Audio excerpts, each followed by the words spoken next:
आज के इस वीडियो में आप सबका स्वागत है। आज हम इस वीडियो में क्लॉजेस सीखने वाले हैं।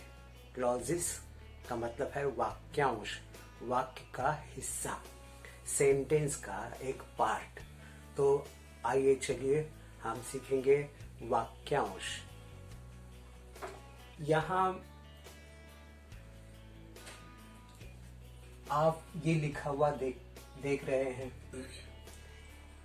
आई से लेके फ्रेंड तक एक पूरा सेंटेंस है, लेकिन उसके दो हिस्से हैं, आई नो और that you are my best friend. ये दो हिस्से हैं। यहाँ भी व्हेन ही कॉल्ड मी एक हिस्सा है, I was not at home दूसरा हिस्सा है।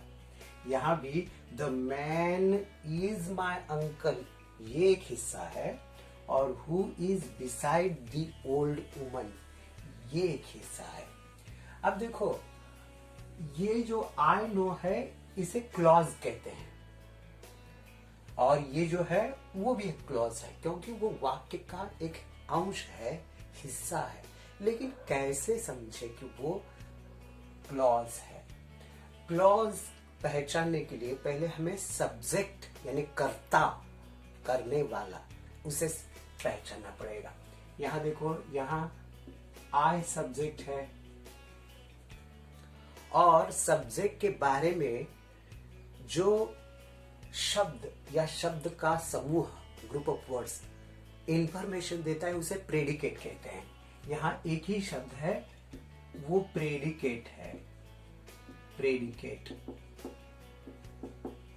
सब्जेक्ट का मतलब तो करता है, प्रेडिकेट का मतलब है विधेय, उसे कहते हैं विधेय। प्रेडिकेट का मतलब है विधेय, जो कर्ता के बारे में जानकारी देता है। अब यहाँ आई सब्जेक्ट है, नो प्रेडिकेट है।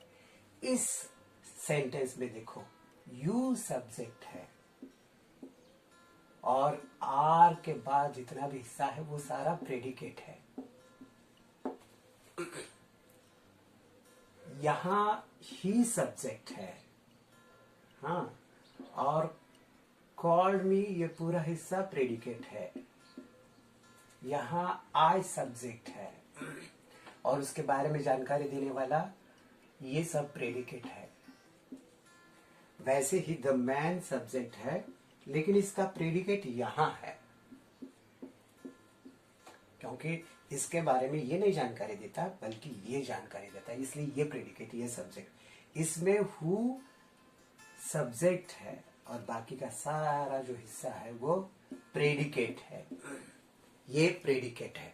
तो तुम पहचान जाओगे कि सब्जेक्ट एक शब्द या अनेक भी हो सकते हैं, प्रेडिकेट एक शब्द या अनेक भी हो सकते हैं। जैसे यहाँ बहुत से शब्द है, प्रेडिकेट, यहाँ भी बहुत से शब्द है। इसका मतलब है कि सब्जेक्ट यानी करने वाला, कर्ता, और प्रेडिकेट यानी विधेय। जिस वाक्यांश में, जिस सेंटेंस के पार्ट में उनके अपने अलग अलग सब्जेक्ट होते हैं, उन्हें कहते हैं क्लॉज। इसलिए आई नो ये क्लॉज है।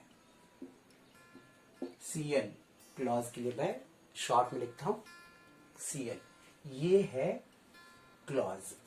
ये भी क्लॉज है, क्योंकि उसमें भी एक सब्जेक्ट है, प्रेडिकेट है। ये पूरा एक क्लॉज है, ये भी क्लॉज है, क्योंकि उसका सब्जेक्ट और प्रेडिकेट है। ये पूरा द मैन से लेके इज माई अंकल ये क्लॉज है, और ये who is beside the old woman ये क्लॉज है। तो आप समझ गए होंगे कि क्लॉज का मतलब है सेंटेंस का वो पार्ट जिसमें सब्जेक्ट होता है और प्रेडिकेट होता है। अब जरा गौर से देखिए, ये जो क्लॉज है, ये और ये क्लॉज, इसमें फर्क है। मैंने वो फर्क ये zigzag लाइन से दिखाया है।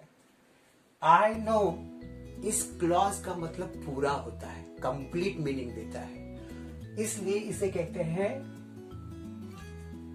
Principal clause. या मेन क्लॉज। ये जो है वो प्रिंसिपल या मेन क्लॉज कहलाएगा। जिस क्लॉज का मतलब पूरा होता है, जिस क्लॉज का मतलब यानी मीनिंग पूरा होता है, वो कहलाएगा प्रिंसिपल या मेन क्लॉज। अब यहाँ देखो, that you are my best friend, कि तुम मेरे अच्छे दोस्त हो, इसका पूरा मतलब नहीं होता। अगर किसी क्लॉज का मतलब पूरा नहीं होता तो उसे कहते हैं सबऑर्डिनेट क्लॉज या डिपेंडेंट क्लॉज। सबऑर्डिनेट क्लॉज या डिपेंडेंट क्लॉज। तो अब दो बातें पूरी पक्की है।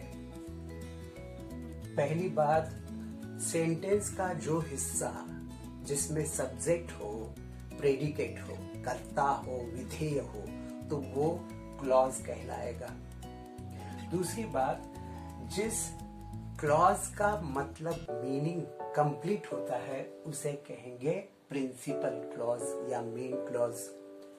और जिस क्लॉज का अर्थ या मतलब पूरा नहीं होता तो उसे कहेंगे सबऑर्डिनेट क्लॉज या डिपेंडेंट क्लॉज। अब इन सेंटेंस में हम मेन और डिपेंडेंट या सबऑर्डिनेट क्लॉज को ढूंढेंगे। आई नो पूरा मतलब है इसलिए ये मेन क्लॉज है। That you are my best friend पूरा मतलब नहीं इसलिए ये सबऑर्डिनेट क्लॉज है। यानी अब यहाँ देखो, व्हेन ही कॉल्ड मी, जब उसने मुझे कॉल किया या बुलाया, ये पूरा अर्थ नहीं, इसका मतलब है ये सबऑर्डिनेट क्लॉज है।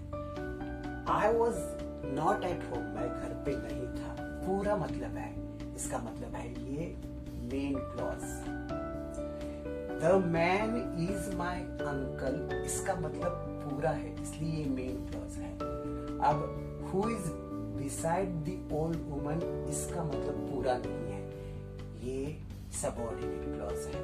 यानी zigzag लाइन वाले जो है वो सारे सबऑर्डिनेट क्लॉजेस हैं और स्ट्रेट लाइन, अंडरलाइन स्ट्रेट जिसकी है वो सारे मेन क्लॉजेस हैं। तो आप जान गए होंगे कि मेन क्लॉज या प्रिंसिपल क्लॉज और सबऑर्डिनेट क्लॉज या डिपेंडेंट क्लॉज क्या होता है।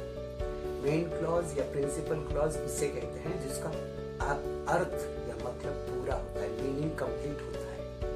अब सबऑर्डिनेट और डिपेंडेंट क्लॉज उसे कहते हैं जिसका मतलब पूरा नहीं होता, इनकम्प्लीट होता है, अधूरा होता है। ये अगर जान जाओगे तो इसके बाद क्लॉजेस के टाइप्स आते हैं। नाउन क्लॉज आएगा, एडजेक्टिव क्लॉज आएगा या एडवर्ब क्लॉज आएगा और उनके भी फिर ये जो टाइप्स है वो हम अगले वीडियो में आगे जाकर पढ़ेंगे। लेकिन इसको ध्यान से सुनिए, हाँ, इसको स्टडीज कीजिए, इसकी स्टडी कीजिए। अगर कोई सूचना, सजेशन देना है तो वहाँ मेरे चैनल पे जो सजेशन बॉक्स है वहाँ अपनी सूचना दे सकते हो, पॉजिटिव हो दे सकते हो। कोई अगर यहाँ इसके बारे में सुझाव देना है तो वो भी तुम दे सकते हो। आज के लिए हम इतना ही, अलविदा कहना चाहूँगा। आज के लिए इतना ही मैं ख़त्म कर देता हूँ, यहाँ वीडियो अलविदा कहूँगा। अगले वीडियो में फिर से मुलाकात होगी, तब तक के लिए अलविदा, गुड बाय, थैंक यू।